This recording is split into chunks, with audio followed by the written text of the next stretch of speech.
Narik saluait régulièrement sa voisine Anaït le matin en se rendant au travail. Elle s'arrêtait souvent pour discuter et leur amitié s'est développée. Un jour, mon voisin m'a dit qu'un nouveau café ouvrait ses portes. Il s'agissait d'un café végétalien et sain appelé Dr Veggie. Cela m'a intéressée parce que j'aime avoir un mode de vie sain. Je travaille dans une banque qui se trouve à proximité du café. J'y déjeunais donc tous les jours.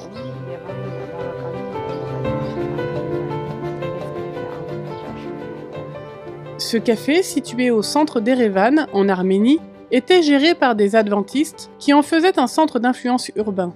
Narik savait que son voisin était adventiste du 7e jour, mais elle ne comprenait pas vraiment ce que cela signifiait. Narik croyait en Jésus, mais n'avait aucun intérêt à fréquenter une église.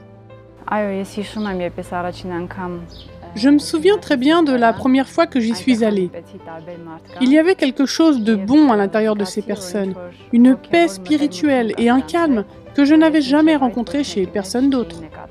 Narik a commencé à participer aux diverses activités proposées par le centre. L'une d'entre elles était une soirée-jeu questions-réponses sur des sujets bibliques. Après la première soirée, elle s'est rendue compte qu'il y avait beaucoup de choses qu'elle ne comprenait pas au sujet de la Bible, et elle a donc commencé à lire davantage. Narik a décidé qu'il serait préférable de se rendre à l'église adventiste pour obtenir des réponses à certaines de ses interrogations. Après avoir fréquenté l'église pendant environ 1 an, j'ai été invitée à un camp pour un mode de vie sain. J'ai décidé de m'y faire baptiser et ce fut le plus beau jour de ma vie. Narik est vraiment reconnaissante envers sa voisine Anaït et les gens du café Dr Veggie. Les centres d'influence urbains tels que Dr Veggie peuvent constituer un point crucial entre l'église adventiste et sa communauté.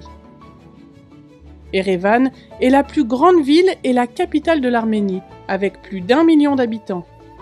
1/3 de la population du pays y vit. Alors que des villes comme Erevan deviennent de plus en plus l'un des plus grands défis de la mission, les adventistes ont l'opportunité de créer des liens de confiance avec ceux qui les entourent. Malheureusement, le travail missionnaire dans les villes coûte cher. Le café Dr Veggie a dû fermer ses portes soudainement en raison du coût élevé du loyer. Cette perte est ressentie par les adventistes qui le gèrent, mais plus encore par les membres de la communauté qui y trouvaient un espace agréable et sûr pour passer leur temps. Dr Veggie a la possibilité de rouvrir ses portes, mais il a besoin de votre aide. Ce trimestre, une partie de l'offrande du 13e sabbat aidera Dr Veggie à se réinstaller dans un autre bâtiment rénové. Cette nouvelle installation leur permettra d'être propriétaires des lieux et d'apporter ainsi la stabilité. En conséquence, ils se concentreront sur la consolidation des relations comme celles qu'ils ont construites avec Narik. Nous sollicitons vos prières pour l'avenir de Dr Veggie et des adventistes d'Erevan qui ont une passion pour la mission. Merci pour votre soutien par le biais de l'offrande du 13e sabbat.